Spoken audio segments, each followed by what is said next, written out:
télésérie québécoise.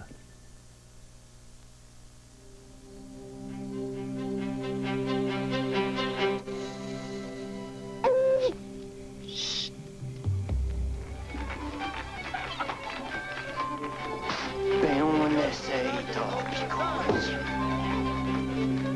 La personne qui mène ici, c'est moi.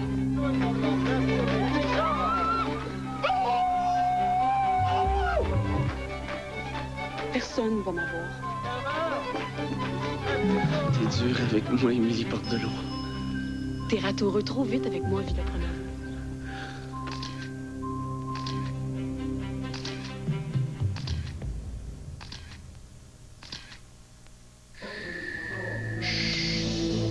Ici, on tourne Les filles de Caleb. Toi, ma petite bongaine, tu viendras pas me dire comment conduire ma maison! Lâchez-moi, je suis capable de monter toute seule. Moi, je veux manger en même temps que vous autres pour avoir des bonnes notes à l'école. Oh ouais, grouille! Vous allez voir, c'est une grande histoire d'amour, animée par des personnages passionnés par des personnages tout en conflit. Lâche-la! Hey, mon bâtard, toi, provoque-moi pas! C'est toi qui l'auras voulu, gros con! Tiens!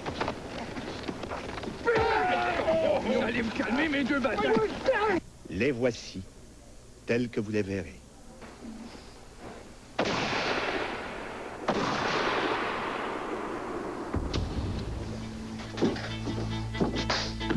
Je vous demanderai de devenir ma femme. Je t'aime, puis je veux te marier. Si je reste vieille fille, ce sera de ta faute, de Villa Promenade!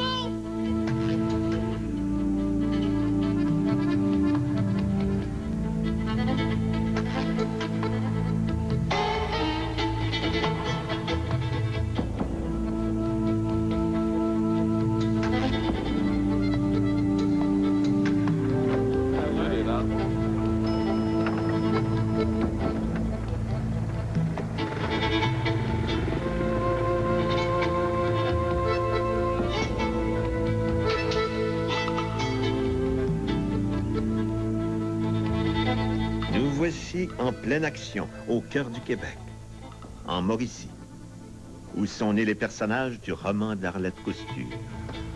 Ça va être une crise au salaire!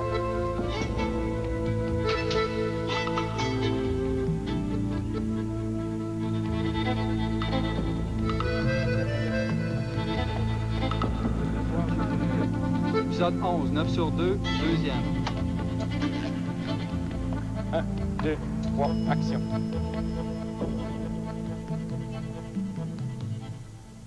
Je vais aller sentir les corps du monde.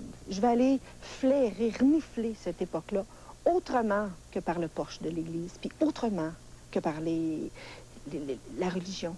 C'est pas dire je balaie, je veux pas balayer l'histoire. Mais qu'est-ce qui était caché?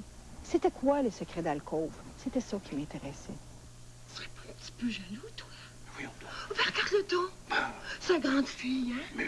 Ta grande fille, Mais à arrête-toi. toi. Voyons. Mais oublie pas que les Pronovo, ils ont des garçons, puis qu'elle, elle sera en âge de s'en apercevoir. L'œuvre est monumentale. Elle a eu un succès auprès du public qui était extraordinaire. C'était comme un défi d'être fidèle à l'œuvre, parce qu'on sait bien que tous les spectateurs ont en tête, qui la plupart ont lu le roman, ils ont une Émilie dans la tête, ils ont le roman dans la tête. C'est un immense défi que d'essayer de dire on va faire l'œuvre cinématographique, télévisuelle à un niveau au moins comparable. C'est ça notre ambition. D'après toi, Marie, ce serait quoi ce mot-là?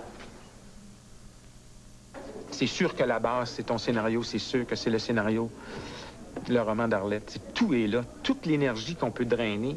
Il n'y a pas une journée dont on n'est pas impressionné par la qualité des textes, par la qualité des séquences qu'on est en train de tourner. Et ça fait plus qu'un an qu'on tourne. On se dit, tabarnouche, c'est plaisant parce qu'on peut écouter. Ce qui se dit est intéressant, ce qui se dit est beau. Les comédiens qui le jouent, ils le jouent merveilleusement bien parce qu'ils ont envie de jouer ça. Parce que d'abord, ça se joue bien. Qu'est-ce qu'on fait quand t'as dit l'école est finie? Ouais! Je n'ai pas entendu. L'école est finie. Ouais! J'ai presque rien entendu. L'école est finie.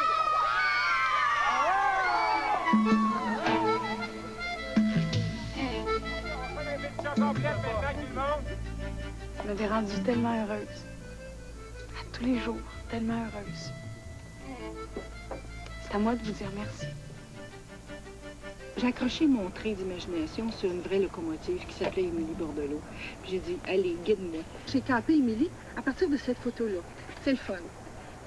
J'ai trouvé qu'elle avait un front intelligent parce qu'il était haut un peu. Puis j'ai trouvé qu'elle avait une mâchoire carrée. Les gens qui ont des mâchoires carrées sont des personnes absolument décidées, elles sont souvent très décidées quand on les voit. J'ai trouvé qu'elle avait une bouche extrêmement sensuelle, d'où toute la sensualité que j'ai donnée à Émilie. Je me suis dit, avec une tête comme ça, c'est pas vrai qu'elle ressemble à la caricature qu'on a faite de nos grands-mères ou de nos aïeules, des femmes soumises, des femmes qui font leur devoir le soir dans le lit, des femmes qui peuvent pas dire non. Je dis, on peut pas, avec cette tête-là, avoir été comme ça. Qui pense pas m'oublier pendant presque 1 an puis que je vais y tomber dans les bras au premier sourire. Une fille de même, moi.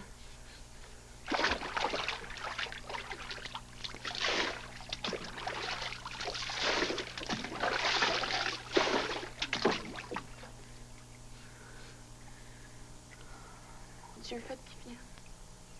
Tout tourne autour du personnage d'Émilie. Marina Orsini, c'était, comme je me disais, dans la vie, il y avait quelque chose qui ressemblait à Marina Orsini, de ce que je connaissais d'elle. Je connaissais quand même pas mal l'affaire d'elle, mais j'avais travaillé presque 8 mois avec elle sur l'art et le papier. Et je trouvais que dans la vie, elle ressemblait à ça, à Émilie Bordelot, le guts de ce personnage-là, l'espèce de côté fonceur, même téméraire un peu. À Saint-Tite, ça nous fait pas peur, les petits pets de filles. Ah non? T'es! Ici-toi à face! C'est ton genre de tour, ça, de cacher le manteau de Charlotte? Ça fait que toi aussi, tu vas sentir la punaise.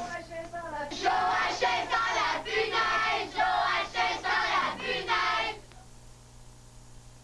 Ah, Émilie, c'est de l'énergie, c'est de la passion, c'est...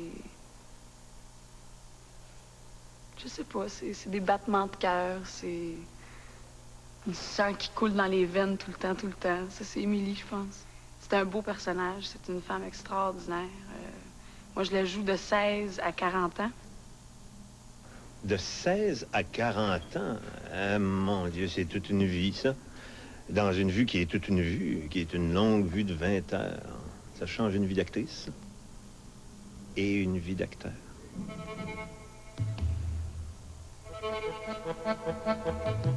Roy Dupuis, je le connaissais pas. Mais lui, quand il est venu puis quand on a fait le sprint test avec, c'était lui. C'était lui parce qu'il est comme ça un peu dans la vie. Il y a ce côté-là d'Ovila. C'est un gars un peu seul. Roy, c'est un gars un peu... Finalement, il y a des ressemblances énormes avec le personnage d'Ovila. Alors ça devenait extrêmement intéressant. C'est pour toi que je sauve mes pièces. Écris-moi et puis je vais t'écrire aussi. Tu as toujours tes cheveux longs? C'est un rôle autant spirituel que charnel. Il est même très charnel, très animal même. Puis il est aussi très poétique.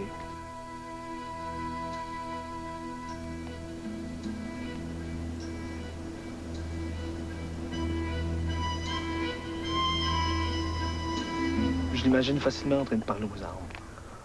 Ovila. Dans sa solitude. Est-ce que tu parles aux arbres, toi? Oui, souvent. Ah ouais? Ben... En dehors du rôle? Oui, ça m'est déjà arrivé. Depuis que je suis revenu dans la campagne, puis que j'ai retrouvé le bois, puis que j'ai retrouvé les lacs, les odeurs, les bruits de la forêt. Parce que je suis quand même un gars de l'Abitibi. Puis... D'Amos, c'est ça? Ouais. La mamelle gelée. Ovila. Ouch! Ovila, ça, là, c'est un personnage qui m'a donné assez de fil à retordre, qui a travaillé avec moi, qui m'a torturé comme on a l'impression que c'est un cliché. Il a fait de moi un écrivain cliché. C'est-à-dire qu'il m'est rentré dans le cœur, il m'a vrillé dans le cœur. Ce personnage-là m'a dit, si tu penses que tu vas me donner le mauvais rôle, jamais.